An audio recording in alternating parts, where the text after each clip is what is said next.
video, and this is my in the bag.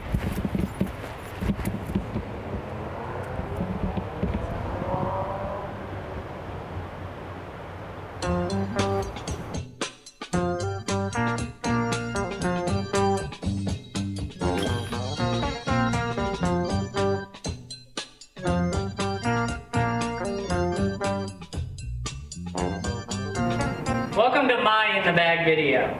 I am Turtle and I work at Hazy. So to start my in the bag video, my putters. I putt with the Pilot from Streamline. You gotta have matching disc when you putt so you can just grab and go. It's all about feel. I do jump putt with the AVR 3 by Innova. Basically the Pilot's gonna be dead straight for me, so I just put it on a nice little hyzer, throw it out, and it's gonna go straight. Where when I get the AVR 3 and I put a little more force into it from my jump putt, it's gonna have that stability to hold it and fade a little into the basket. Those are really nice putters. For my throwing putters, I do use another AVR 3 for straight shots, because when I put a little snap behind it, the AVR 3 is dead straight for me. And then if I need something that I know has a reliable fade, I go with the stabilizer from Streamline. This disc is really nice. As soon as you throw it, you know it's gonna go left after about 150 feet. So you don't have to put too much on it with reliable stability. For my mid-ranges, I do throw a couple different mid-ranges. I throw a Make Pro Rock 3 that's a little bit beat up. If I need that disc to go out, I can throw it nice and flat, backhand it, right-hand it, and it's gonna go out, and it's gonna about 150, 200 feet, it's gonna slowly start fading to the right like a forehand. I don't have the best forehand, so this disc comes and saves me on a lot of shots. My next disc is a less beat up Make Pro Rock 3. I guess this one's not Make Pro, it's just a regular Tour Series Rock 3. But it's dead straight with the littlest fade. So on those long straight shots, I trust this disc and I just nice and stable. And then if I need that overstable mid-range shot, I go with a Runaway by Streamline. This disc is really nice because again, you know it's gonna go left. No matter what you do with it, you put it like this, it's gonna go out and come back. You could throw it like this, it's gonna go and fade. You throw it like this, you better throw it high up in the air because it's gonna go that way. My next things, fairway drivers. For my understability disc, I'm going to use a Drift from Streamline. This disc is really nice. When you throw it backhand, it goes out and it'll slowly fade. I'm learning a giant anhyzer right now, Sky Annie, and this disc is where it's at. My next disc is a roller disc. If I'm gonna throw a roller, I throw a CETL. Guys, don't hate me, I know. It does not see the air, but it sees the ground a lot. This disc is my money roller disc. I need a straight shot with a little bit of turn and a little bit of fade. I'll do a beat up Star TL3 by Innova. This disc is nice. The numbers are an 8401 on the Star plastic. So once you beat these guys up just a little, it has the tiniest turn and the tiniest fade. You put a little hyzer on it, it's dead straight. If you guys want a straight shot, try out the TL3.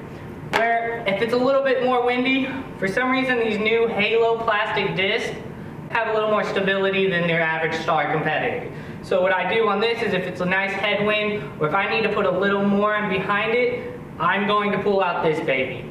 It's nice and straight. I haven't got to the point where it does that S yet because it just went in my bag. So it's dead straight with a little bit of fade, or if it's a windy day, it is dead straight. So, my next disc, we're gonna pull out a regular old T-Bird. If I need that nice reliable fade, I'm gonna go out and I'm gonna pull out an Innova T-Bird. This disc right here, I do have an ace with it at hole 18 at Belmont. I know they're reliable. I have so many backups that it's a little crazy. If I need something a little bit more windy, I'm gonna throw a 10-time Nibo T-Bird.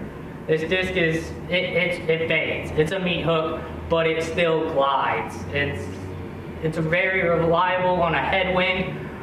It has a little more stability than I like, so I'm still trying to beat it up. But when I get it to that point, this disc is going to be nice and money. My next disc, I'm going for a long distance. I need to put a little more pump into it, but I don't want to have the chance of flipping it. A lift by Streamline. These guys, straight, with a little bit of fade. They say they are understable, but I guess maybe that's when you beat it up. I haven't got to that point in this disc yet, at least.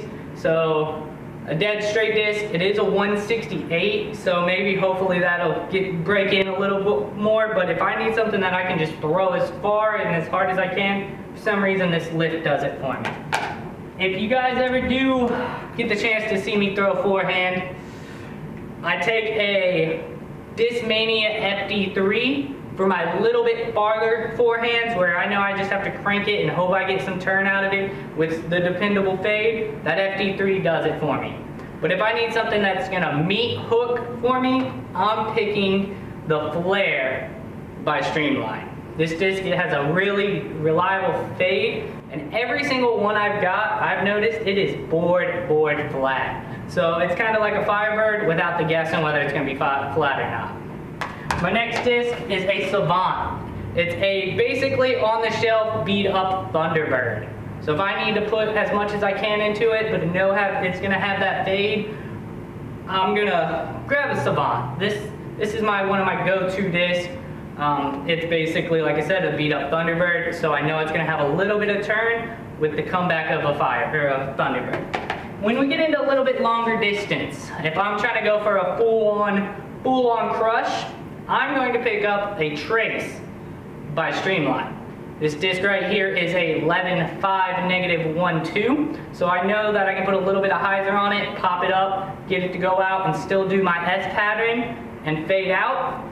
Or if I want, I can throw it a little bit flatter with an Annie and it do a giant Annie in the air for distance. I haven't quite learned that shot yet, but this disc is one of my go-tos.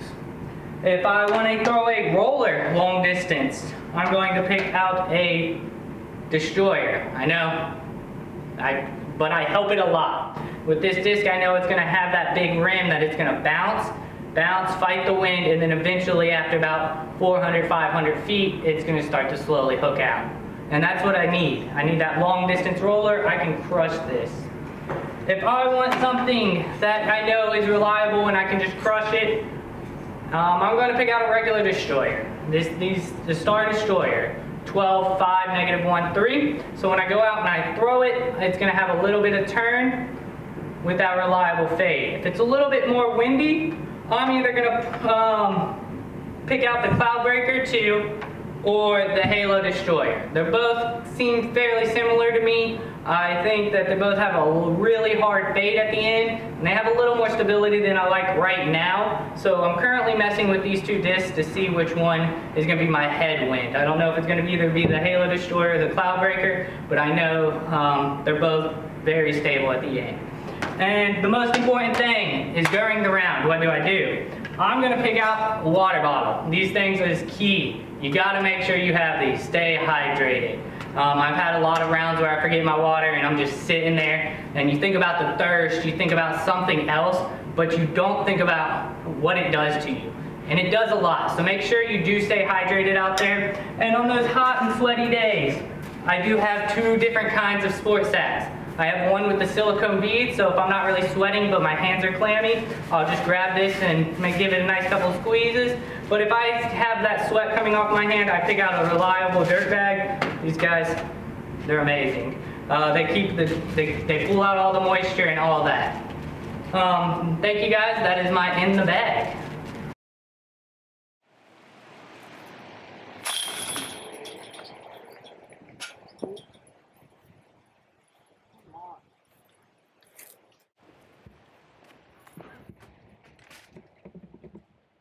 I'll get that in a second.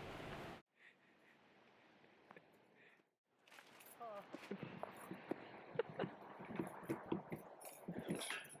Tell me you got that. I did. It was pretty great.